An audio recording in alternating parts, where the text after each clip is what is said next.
ഇന്ന് പുറത്തു വന്ന IPL ന്യൂസാണ് നമ്മൾ ഈ ഒരു വീഡിയോയിൽ നോക്കുന്നത്. അപ്പോൾ ഈ IPL നിങ്ങൾ സപ്പോർട്ട് ചെയ്യുന്ന ടീം ഏതാണെങ്കിൽ താഴെ ഒന്ന് കമന്റ് ചെയ്യുക. ആദ്യത്തെ ഒരു അപ്ഡേറ്റ് IPL ഷെഡ്യൂളുമായി ബന്ധപ്പെട്ടതാണ്. IPL 2024 വേണ്ടിയാണ് എല്ലാവരും കാത്തിരിക്കുന്നത്. ഇപ്പോഴത്തെ IPL സാധ്യതാ ഷെഡ്യൂൾ പുറത്തു വന്നിരിക്കുകയാണ്. മാർച്ച് 23-നായിരിക്കും IPL തുടങ്ങുന്നത്. മെയ് 29-ന് മാച്ച് അവസാനിക്കും. 74 മാച്ചായിരിക്കും ടോട്ടൽ ഉണ്ടാവാൻ പോകുന്നത്. ആദ്യത്തെ മാച്ച് RCBയും ചെന്നൈയും ആയിരിക്കുമെന്നാണ് റിപ്പോർട്ട്. ഉദ്ഘാടന മാച്ചിൽ തന്നെ 2 വമ്പൻ ടീമുകളാണ് നേർക്കുനേർ വരുന്നത്. എല്ലാവരും വളരെ ആവേശത്തോടു കൂടിയാണ് IPL വേണ്ടി കാത്തിരിക്കുന്നത്. അടുത്തൊരു അപ്ഡേറ്റ് മുംബൈ ഇന്ത്യൻസുമായി ബന്ധപ്പെട്ടതാണ്. മുംബൈക്ക് ഇപ്പോൾ മികച്ച ബാറ്റിംഗ് ലൈനപ്പ് ഉണ്ട്. അതുപോലെ മികച്ച പേസർമാരുമുണ്ട്. ബുംറയും കോട്ടസിയും പേസർമാരായിട്ട് ടീമിലുണ്ട്.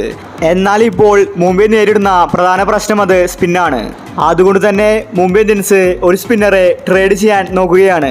ഇപ്പോൾ ഇതാ SRHൽ നിന്ന് ഹസരംഗയെ മുംബൈ ട്രേഡ് ചെയ്യാൻ പോവുകയാണെന്ന റിപ്പോർട്ടാണ് പുറത്തു വരുന്നത്. SRH ഹസരംഗയെ 1.5 കോടി കൊടുത്താണ് വാങ്ങിച്ചത്. ക്യാഷ് ഡീലിലായിരിക്കും ഹസരംഗയെ മുംബൈ ഇന്ത്യൻസ് സ്വന്തമാക്കുന്നത്. ഹസരംഗ കൂടി മുംബൈ ഇന്ത്യൻസിൽ വന്നാൽ മുംബൈ കുറച്ചും കൂടി സ്ട്രോങ് ആകും. ഹസരംഗയെ ട്രേഡ് ചെയ്യാൻ മുംബൈ ഇന്ത്യൻസ് SRHുമായിട്ട് കോൺടാക്ട് ചെയ്തിട്ടുണ്ട്. ഈ ഡീൽ ചിലപ്പോൾ നടന്നേക്കുമെന്ന റിപ്പോർട്ടാണ് പുറത്തു വരുന്നത്. അടുത്തൊരു അപ്ഡേറ്റ് IPL പാക് താരവുമായി ബന്ധപ്പെട്ടതാണ്. 2008-ന് ശേഷം IPL ഒരു പാക് താരം വന്നിട്ടില്ല. ആദ്യ സീസണിൽ മാത്രമേ പാകിസ്ഥാൻ താരങ്ങൾ കളിച്ചിട്ടുള്ളൂ. ഇപ്പോഴത്തെ അടുത്തൊരു പാക് താരം IPL വരികയാണ്. അത് മറ്റാരുമല്ല, മുഹമ്മദ് ആമിറാണ്. താരം കല്യാണം കഴിച്ചത് ബ്രിട്ടീഷ് യുവതിയാണ്.